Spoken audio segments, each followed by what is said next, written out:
La parole est à présent à Madame Nathalie Colin-Esterlet pour le groupe Horizon.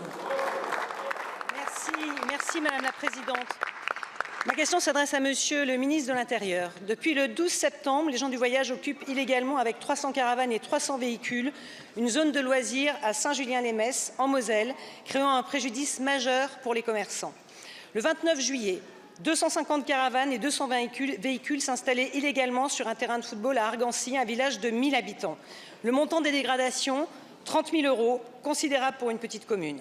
En juillet toujours, à Vry, une commune de 500 habitants, 150 caravanes s'étaient installées illégalement, pendant qu'ailleurs, les élus étaient menacés, certains maires du Nord mosellan violentés. Le président de la métropole de Metz a été contraint de fermer son aire de grand passage suite à des dégradations considérables.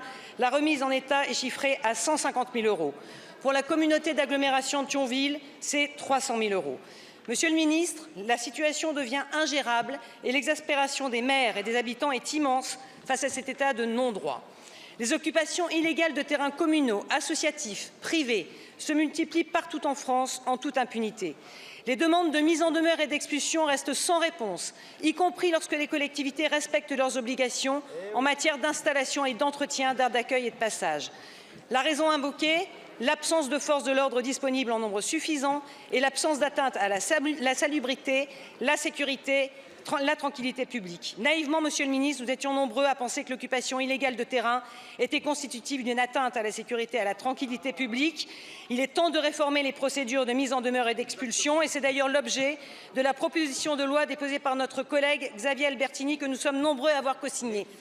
Alors, Monsieur le ministre, ma question est simple et j'y associe ma collègue Isabelle Roche, députée également de Moselle. Quelles mesures comptez-vous prendre dans l'immédiat pour faire respecter la loi, mettre fin à ces occupations illégales et soutenir ceux qui les subissent? Je vous remercie. Merci beaucoup, ma chère collègue. La parole est à Monsieur Bruno Retailleau, ministre de l'Intérieur. Merci Madame la Présidente. Madame la députée, la question des gens du voyage est au cœur des préoccupations de tous les élus de France et notamment des maires. Et il ne se passe pas une seule journée depuis que j'ai pris mes fonctions sans que j'en entende parler. Dans la République, qu'on soit bien clair, dans la République, chacun peut avoir le mode de vie qu'il souhaite en fonction de ses traditions. La question, elle n'est pas là. Mais à condition de respecter les lois de la République, à condition de respecter ceux qui sont en charge de l'autorité publique. Je veux parler des maires, je veux parler aussi de tous ceux qui portent l'uniforme. Respecter aussi la propriété publique ou privée. Ça devient une question d'exaspération quand nos concitoyens voient illégalement des terrains, encore une fois publics ou privés, occupés, avec un branchement direct sur les réseaux d'eau et sur les réseaux d'électricité totalement gratuits.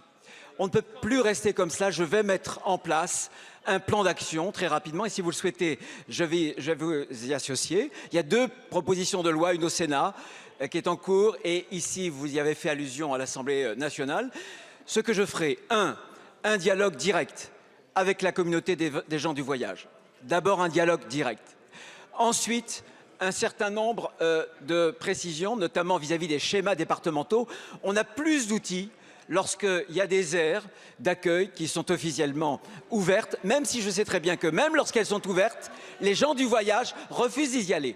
Mais il faut quand même veiller au respect de la loi. Et enfin, de nouvelles mesures d'ordre public, d'enquête patrimoniale et de réparation des dommages. Il ne peut pas y avoir une double citoyenneté.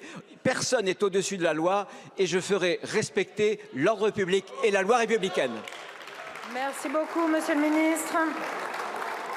La parole est à Monsieur Édouard Bénard pour le groupe